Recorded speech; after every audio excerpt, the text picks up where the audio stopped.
Okay. Is there another chair? Questions? I'll go. Hank, you just committed to CU. Congratulations.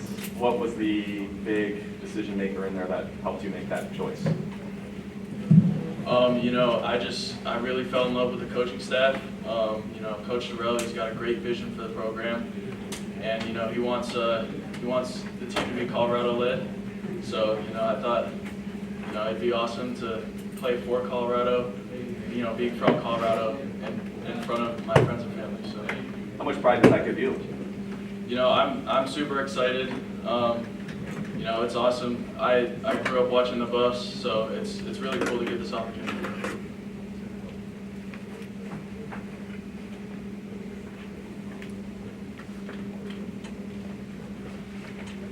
Coach, building on 3 in a row.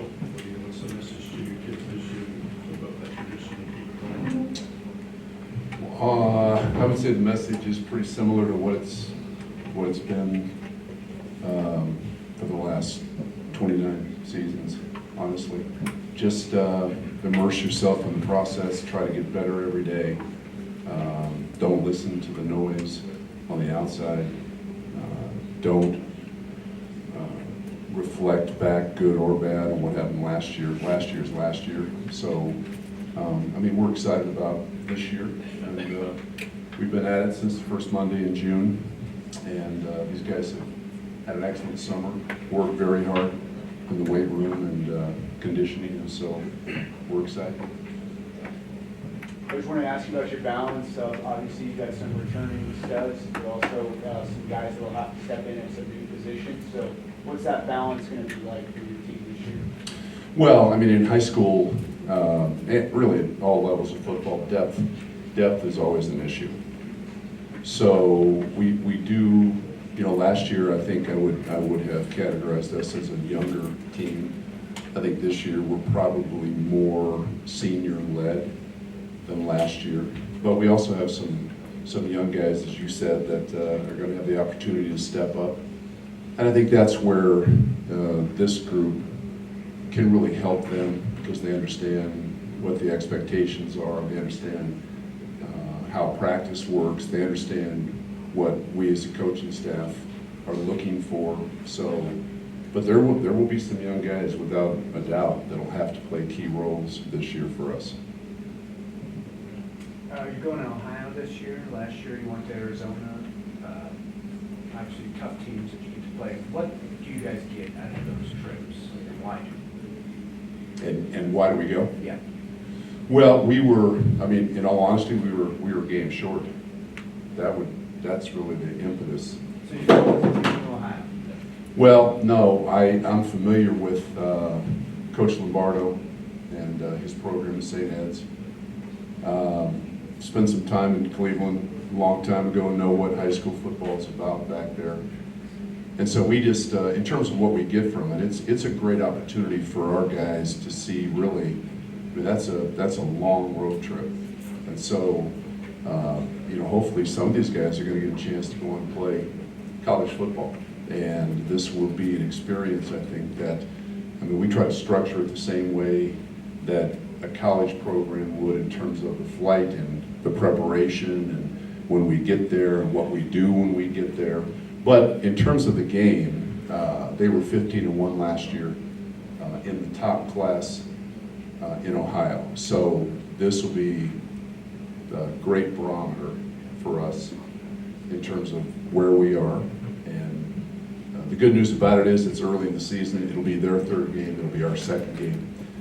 And so win or lose, the rest of the season comes at you, and you have to be able to, if you win, you got to be able to refocus and put that thing behind you and move forward. And if you lose, you got to be able to regroup and put that thing behind you and move forward. So, but we've got a game before that has our total interest, to tell you the truth, before we go to Ohio. Blake, you've been around, you know, helping win championships for years now, but this year as a senior, what's the biggest difference? Our goal this year is really to be a better leader on the team, really just kind of take more of a leader role, because usually in the past I'm kind of take like a step back, not really a big leader, not really a big vocal guy. This year my goal is to just lead the young guys and just help us get another state championship hopefully.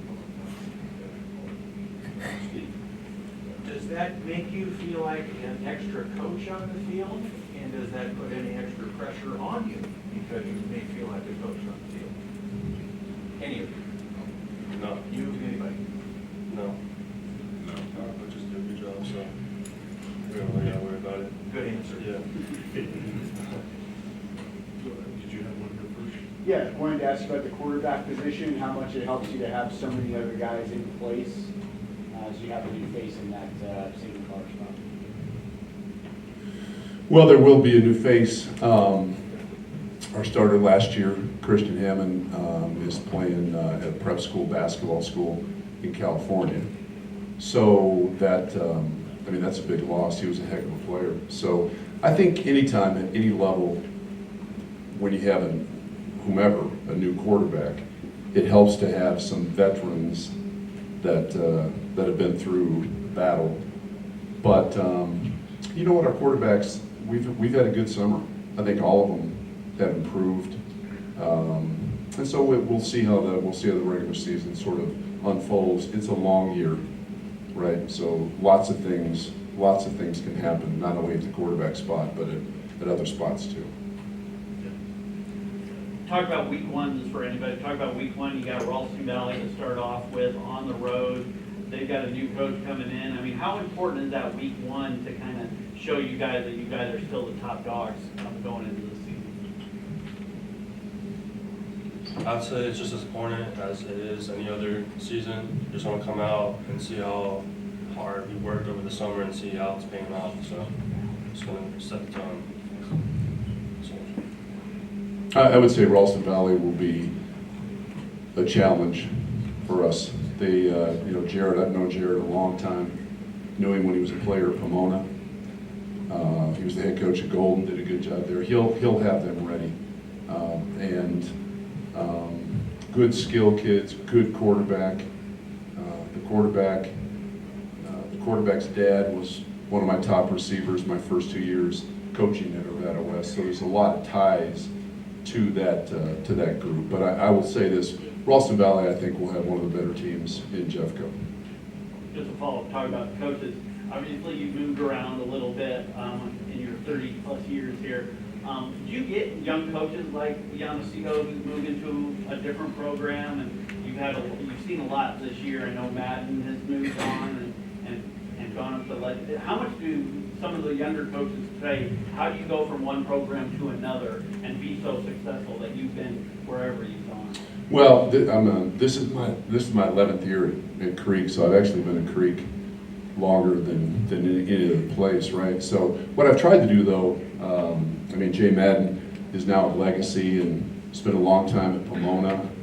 I coached Jay his senior year at Pomona as an offensive assistant or offensive coordinator. But I think it's important to try to give back to high school football with some of the young coaches and have developed friendships with many older coaches, younger coaches, what have you. I mean, I like guys that are willing to devote the amount of time you have to be willing to in order to have a successful program and to do it virtually for no money. So I have such respect for the game of football by itself, but also for the people in the high school ranks here that go unnoticed by and large, do it because they love kids and love football. And I'm glad that guys like Jared, some of the younger guys in the early 30s are going to step up and be those coaches that kids can count on for the next 20 years.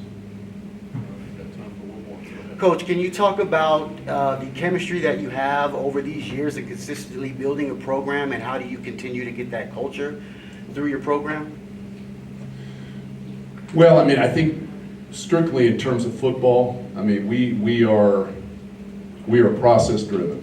We pretty much do the same thing starting in the off season. I've got a great staff, guys Deb Betty and James Walker, two of my coaches here today. Those are guys that have been with me 20 plus years.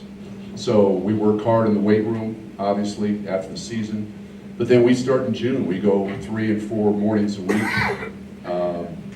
in terms of our lifting program, our speed and conditioning, and then our install. And that really hasn't changed. I mean, we were doing that back when I first started coaching. I mean, you tinker, you tweak a few things. But if you don't love football, if you're not willing, and these guys have been, to commit to that kind of workload, and it's not for everybody. It really isn't. And that's why I have such admiration for these young guys. You know, they show up every day for practice, they work, they're tired after practice, at times they're probably not very happy, but I know what the process is that you have to embrace if you're gonna at least have a chance to be successful at the end of the season. So that's how I'd answer that. All right, thank you guys. Good luck this year. Okay.